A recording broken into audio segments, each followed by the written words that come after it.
Happy Wednesday to you, friends.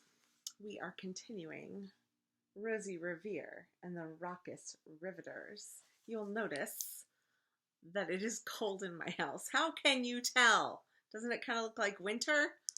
Ugh, it gets so cold in here. Okay, I refuse to turn on the heat. It's May. Okay. Chapter 4, and here is the illustration. It says a rivet, head, tail. The cheese copter flew past the school and the Iggy Peck Bridge to the edge of town. Aunt Rose pointed at an old white house with a wide porch. "That's where we're going," she said. They landed with a thump and climbed out of the cheese copter. The house needed a new coat of paint, and the yard was wild compared to Mrs. Lou's.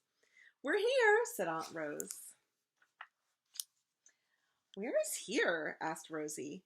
"I have a better question. Who is here?" asked Aunt Rose. Just then the screen door flew open and a tall woman stepped onto the porch. She wore a red and white polka dot headscarf. It was just like the one that Aunt Rose had given Rosie. Oh, I love this illustration. Well, what do you notice about the illustration?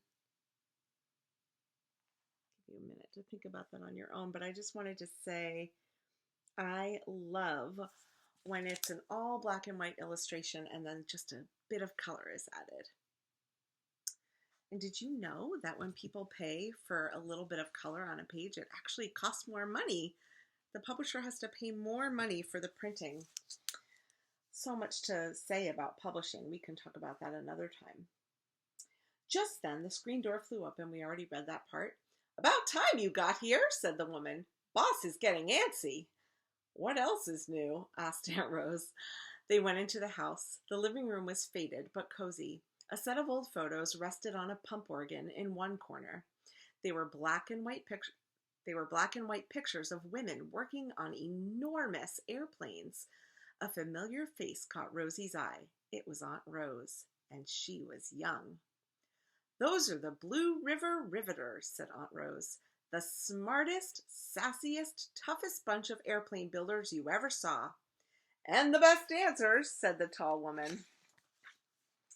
"And musicians," yelled a woman's voice from the kitchen. "Stop yakking and get that girl in here," shouted another voice. Oh, you guys, I can't wait to show you this illustration. Aunt Rose nudged Rosie toward the kitchen. "Don't keep Boss waiting," she said. They stepped into a large kitchen where 5 elderly women with coffee mugs sat around a well-worn wooden table. Ooh, more alliteration, well-worn wooden table. As Rosie stepped into the room, they all cheered, "Rosie!"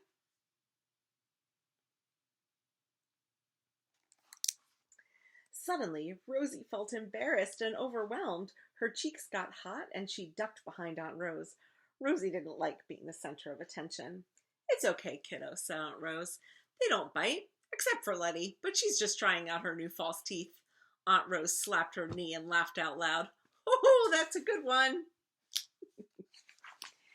Aunt Rose laughed till she wheezed and her eyes filled with tears. Rosie relaxed and smiled. The joke was not very funny, but Aunt Rose's laughter was contagious. Soon all the women were laughing. Like Aunt Rose, they were loud and full of joy.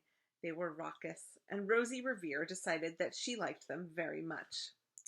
The woman in the wheelchair cleared her throat, and the others immediately got quiet. What does it sound like to clear your throat, friends?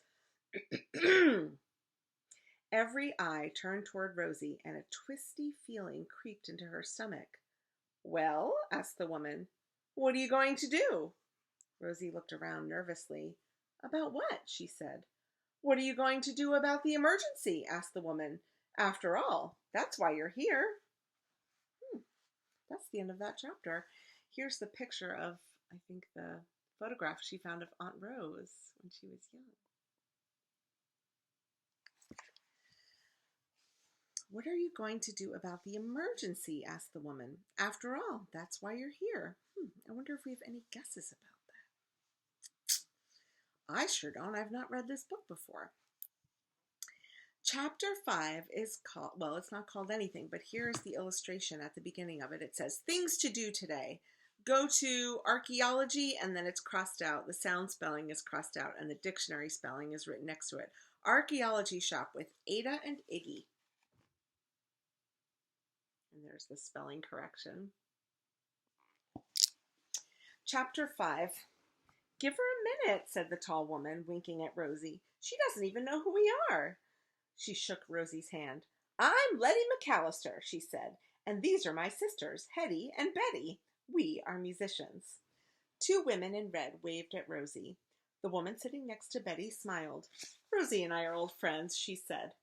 Bernice was Ada's great aunt. She owned the archaeology shop on the town square. It was called Can You Dig It? The shop was full of ancient things from around the world. You might want to ask your grown-ups why that's a very clever name for an archaeology shop. Can you dig it? Archaeologists dig for things to explore and learn about other times before us. And there's a much more eloquent explanation of that, but I don't want to get too down that hole. Down that hole. The shop was full of ancient things from around the world. Rosie and Ada and their friend Iggy come visit me all the time. These kids are so full of ideas and questions that I gave them a nickname. I call them the Questioneers. Ooh, I like that, said Aunt Rose. The other women nodded. Rosie liked it too. Visiting the Can You Dig It shop was always an adventure, and Bernice was full of ideas and questions. She was one of Rosie's favorite people. I have new treasures in the shop, Bernice said. Bring Ada and Iggy to see them. I will, said Rosie. We have another singer in the group, said Betty McAllister. This is Marion, and she sings opera. Wait until you hear her. She is hiding. Feeling shy. A pleasure to meet you, said Marion. She was formal and elegant, with silvery hair, a strand of pearls, and a twinkle in her eyes. She smiled at Rosie. Rosie smiled back. And lastly, said the woman in the wheelchair, I'm Eleanor, but you can call me Boss. Everybody does. Because you're bossy, joked Letty. I speak plain and I get things done, said Boss. If that makes me bossy, then good. I am too busy getting things done to care. The Riveteers cheered. Boss smiled. We are the Blue River Riveters, she said. Oops, I said Riveteers, I think, just before there. Riveters cheered. Boss smiled. We are the Blue River Riveters, she said. We worked together at the B-29 factory during World War II. We built more airplanes than you could imagine. We made a difference back when it was needed the most, and we still do our part.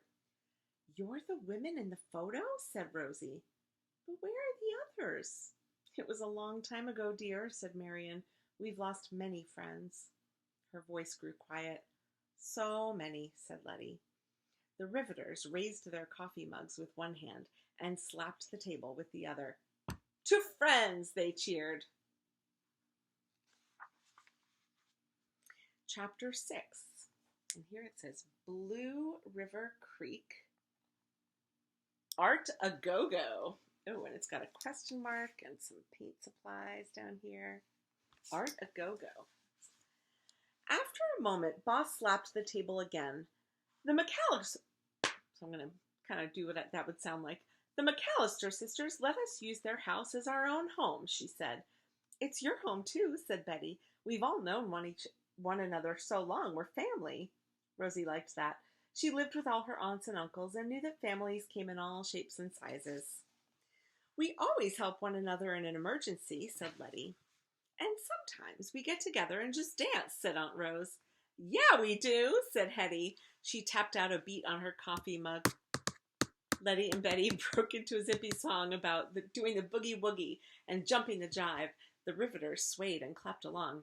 Oh, friends, I think I might have to include that in our songs soon. Whack! Boss slapped the table hard and the room went silent. Riveters? Have you forgotten our emergency? Said Boss. We have to help June. Sorry, Boss, said Hetty, not looking very sorry at all. I got carried away there. Then get carried right back here, said Boss.